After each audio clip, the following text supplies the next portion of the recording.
Hi, this is Dr. Mike, host of the, whoops, let me get these glasses off. Hi, this is Dr. Mike, host of the free iTunes podcast, Psychiatric Secrets Revealed with Dr. Mike, but that's not why I'm here today. This is another Saving Savvy episode, and in this episode, I'm going to ask a question that I asked in 2012. In 2012, Tim Cook said that we were in a post-PC era. In other words, the other kind of computing devices like your iPad were so powerful that we no longer needed to use PCs. And I really did a video that I disagreed for a bunch of reasons. And so in those days, I'm looking at my scribbly handwriting here, I felt that we couldn't really make the transition because we didn't have Flash on the iPad. So Flash is no longer that necessary. I also felt that I didn't like using a virtual keyboard, but you can get many keyboards on my little iPad mini here. I have a nice Bluetooth keyboard that works perfectly well for small tasks, and you can get different types that would work better for bigger tasks. I felt that the fact that you couldn't use a USB drive, but nowadays there are many other options to transfer files and to ways to store things externally that don't really require USB as much anymore. I also felt that you couldn't because it was very difficult to print with an iPad or an iOS device. But now a lot more computers are compatible with iOS devices, and certainly there are workarounds, little app workarounds that get other computers working with iOS devices. It was also impossible and very difficult to attach multiple documents. Well, now that's going to be, now that is possible, but it's going to be probably a lot more possible when iOS 11 comes out, which also goes to my last point that there was no good file system that I could access. And so with iOS 11, we're going to get a file system. Now, this is not the file system that you might think of on a PC. This is going to be more connectivity with cloud-based services like Google Drive, but it's still going to be a vast improvement over what is currently available. So these questions really got answered, but other things have also been answered. Now, everyone's talking about the iPad Pro, which is a super fantastic iPad Pro, super fantastic iPad, super fast computer, wonderful display, great sound, great camera, that little connectivity thing where you can connect a little flat keyboard without even having to charge a little USB a battery for USB, so not USB for Bluetooth. So all that stuff is very great. But even a current iPad or just the regular iPad is now much more usable for the reasons I mentioned and for other reasons. Those other reasons being that a lot of developers have developed software that really has expanded the ability of the iPad. So areas where I've had problems always would be things like photo editing. Now, I'm a big photographer, but I only do professional work at request. So if someone asks me to do something, whether it's a corporate video, which I do a very little video, but I'll do that, or some headshots or event shots or whatever, I will do, or architectural shots, I will do those when someone asks me to do them, but it's not a line of business for me. So most of my photo editing I was doing in Snapseed, which is great, but now that you have programs like a fairly decent Lightroom where you can actually rate and do some little editing on your photos on an iPad, that's awesome. And we have Affinity Photo now, which is a really sophisticated photo editor that's going to allow me to do a lot of things on my iPad. I never even thought about editing video with the exception of maybe a little clip that I would actually record using the camera on the iPad, but now with programs like LumaFusion Pro, we really can do more serious editing. I'm not saying professional editing, but certainly more serious editing. The type of editing that I would need to do, for instance, to produce this little YouTube channel or to do a little testimonial, professional testimonial for a company or something. I think I could really do that on an iPad now. So that software is available. There's a lot of cloud-based software that's available. I know I used to use Quicken. I don't really use it anymore, but I used to use Quicken, and it was a software-based program that resided on my computer. My wife has a small business. She uses Quicken online. Well, you got that, right? We have programs like Word has a complete suite online now. We have Google Docs and Google Slides and Google Sheets, and those are very great free programs that are good enough for most of us. So there is so much available online now and based kind of virtually in the web we have that kind of accessibility too. So I think we have moved in that direction. So I thought I would give you 3 actual real life scenarios where I think the iPad would work just fine as a solo computing device, would work a little bit of shoehorning, and would probably not work. So the first scenario involves drug reps. They're pharmacy reps. These are people that they're basically a sales force, but they come to doctors' offices and they give you like free samples that you can give to your patients, and they give you a little spiel about their medication. Now, almost all of them are using a tablet device, most of them using an iPad, and it makes perfect sense because they need long battery life, and these devices have that. They're going from office to office, so they need that built-in, which some iPads have, cellular capability, so they don't have to depend on other people's Wi-Fi. So they have that. They're nice and light, so they're not going to kind of bog them down. And they use customized apps for most of their business transactions. So if someone gives me some drug samples, I have to sign off on it. I do that all in an iPad. So they give me their iPad, I actually sign on the screen, and we're all good to go. And of course, these are completely capable of light word processing and text messages and email retrieval and all that sort of stuff that they would have to use. So in that case, I think a device like this is actually better than hauling around a computer. Well, what about a second example where it would work, but with a little bit of a shoehorning? You have to kind of force it a little bit. Well, that's my private practice. So I create notes in Word, and I've created a kind of a complex template with drop-down menus and radio buttons and things. So I couldn't really do that effectively in the iPad, but I certainly could create a template.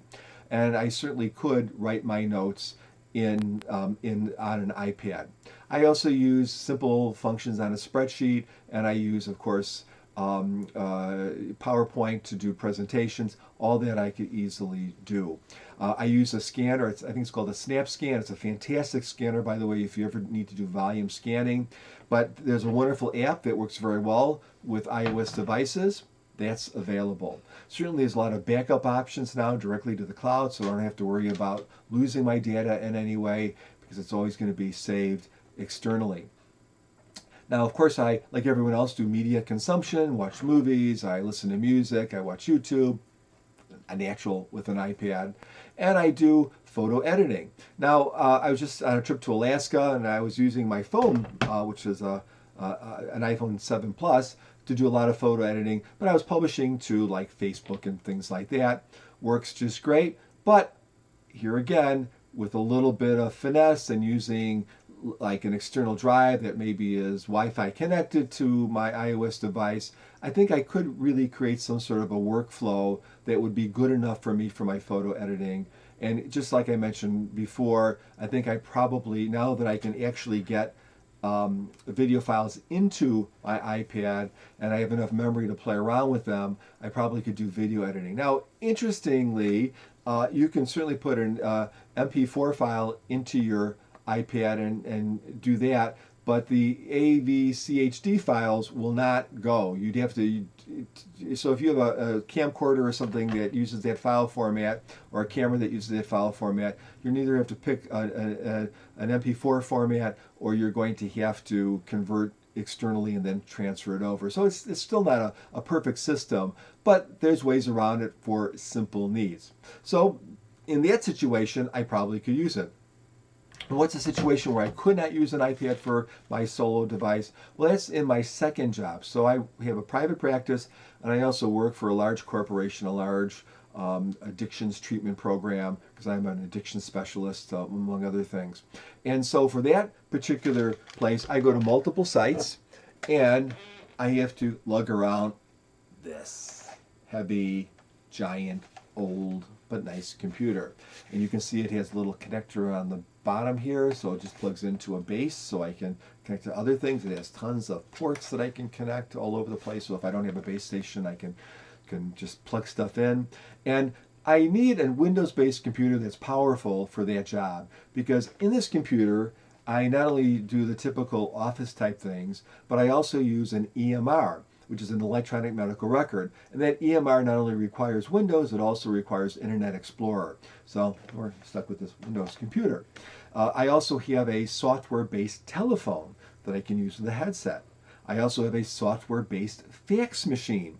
So all of those sorts of, I have to scan into that fax machine using a scanner. I have to use other programs that are video-related programs, which some of those I probably could do on an iPad, but some of them I really couldn't. So in a situation like this, I go from place to place, and usually I will just plug this into the base station.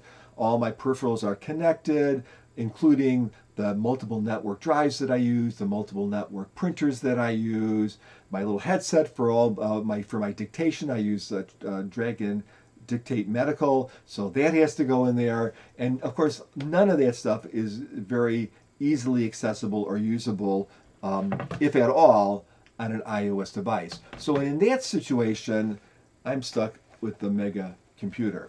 Now, some other situations where I think an iPad might work just fine. One situation would be any other outside job. So let's say you had someone who was a claims adjuster or something, and they had to go to your house and check out your siding. Well, again, perfect device, lightweight, long battery life, cellular connectivity. It has a built-in camera to take pictures, and a keyboard if you want to type up a report, probably a customizable app for that particular company.